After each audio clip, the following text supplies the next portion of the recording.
This is your government. That means you own it. The owner's manual is the U.S. Constitution. We're going to pick up where we left off last week, which was at the end of Article 1, Section 8, the powers of Congress. We are down to clause about 17, I think it is, which has to do with kind of the housekeeping of the federal government. So we'll start with Bill. Would you like to read the beginning of that? To exercise exclusively legislation in all cases whatsoever over such district not exceeding 10 square miles as may by session of particular states and the acceptance of Congress become the seat of government of the United States. Okay. Now, any place in the United States, you have a state which has jurisdiction over certain things within this state. You also have the national government, which is the United States government, and it has jurisdiction over the things that it deals with, like piracies, like coining money and counterfeiting, like post offices and post roads, and that sort of thing. And they have jurisdiction over those things within this state. But inside the state, they also have certain jurisdiction of various things. They have, speed limit laws and murder, marriage, and property, what it takes to transfer property back and forth, and what it takes to be a voter, and that sort of thing. So in this place here, in this state, you have shared jurisdiction, depending upon what it is that determines whose jurisdiction it is. However, they're saying, what we're going to do is we're going to set up exclusive jurisdiction in all cases, everything, in a certain area. And then it goes on to describe what this area is. And this area is going to be, and actually I noticed that Bill made a mistake when reading it. I'm sorry, Bill. It's not exceeding 10 miles square. Now, he said 10 square miles. Well, 10 square miles means an area which is 10 miles, 10 square miles within it. There's 10 square miles. 10 miles square is 10 miles on one side, 10 miles on the other side. Which is 100 square miles. Which is considerably larger than 10 square miles. It's 10 miles square. So we're going to have this district which does not exceed 10 miles square, and it's going to be made up by the cession of particular states and the acceptance of Congress. So Maryland is going to say, I have this piece of land down here that I don't need particularly, so I'll give it to the federal government. And Virginia says, I have this piece of land here that also I don't need all of that, and so we'll give that to the federal government, and that will become Washington City, which is what it was called at the time. They named it Washington City.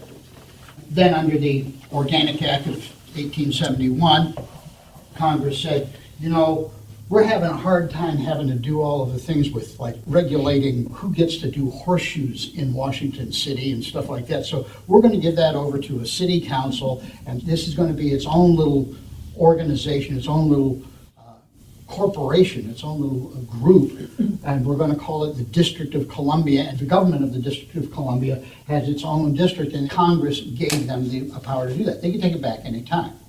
So they still have exercising exclusive legislation over all cases within this area, but they have now given it over to, the mayor and whatever the city council is that they have. Are they within the 10 miles square limitation there?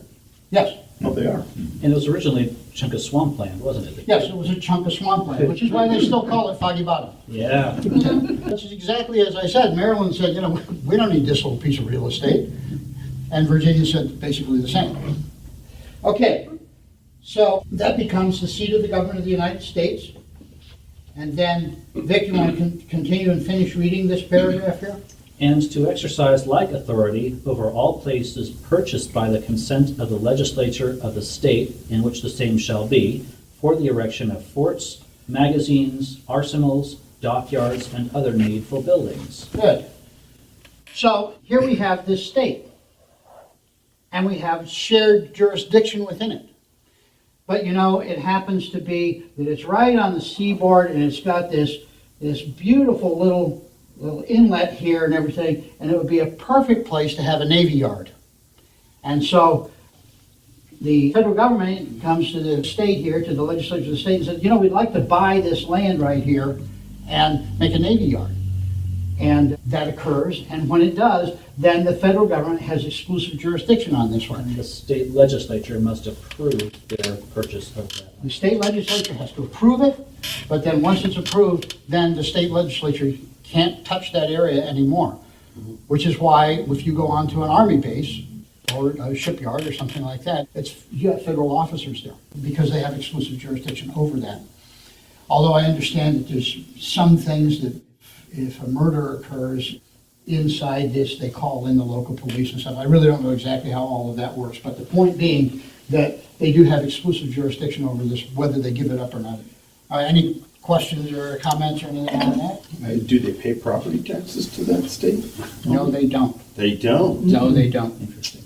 Which is We exactly, experienced that in Josephine County with 62% of our property being forest land managed by the federal government, so it's untaxed land. because it is owned by the federal government. That's where things get interesting. All right. Nick, are you up? Yep. Okay, and now we come to one of the most famous clauses of the Constitution. And to make all laws which shall be necessary and proper for carrying into execution the foregoing powers and all other powers vested by this Constitution in the government of the United States or in any department or officer thereof. And the reason that this is so famous is because it's called the elastic clause. It's anything that is necessary or proper. Well, I use the example in my book here. I'll just read it. Congress has the power to make any laws necessary to carry out its duties. In 1791, Jefferson wrote to President Washington that a bill authorizing a Bank of the United States was unconstitutional because the power was not specifically allowed. It didn't say here, create a bank. It said you can coin money, but it didn't say you could create a bank. Alexander Hamilton, who was the Secretary of the Treasury, however, argued that it promoted the power of Congress to coin money and regulate the value thereof. Jefferson countered that a Bank of the United States may be convenient for the coining of money, but it was not necessary. Washington was swayed by Hamilton and signed the bill. And then I have a little comment at the end. Politics apparently can consider a convenience a necessity. There was a bill before Congress to cut the Erie Canal Yes. because it was going to go from across New York from Lake Erie down out to the Hudson River to provide commerce. to provide commerce, and it was Infrastructure for commerce. It was infrastructure for commerce. It would have benefited Pennsylvania, it would have benefited New York, and it would have benefited, I think that's about all. But it wasn't passed, and the reason it wasn't passed is because it wasn't considered to be general enough for all of the states. And also, as Vic pointed out, Article 1, Section 8 does not say providing commerce routes, The- infrastructure for commerce. right, it doesn't provide infrastructure for commerce routes, but it does provide for the regulation of it, to make it regular. So that one was not passed. Well, but it was built, wasn't It was funded by private parties and I think also the states themselves. And it took a while, it? Yeah. but it Yeah. was built. All right. Anything else about the elastic clause, which has allowed the convenient to become necessary? Okay, good. The next part, Article 1, Sections 9 and 10, cover the powers forbidden to the new system of federal governments.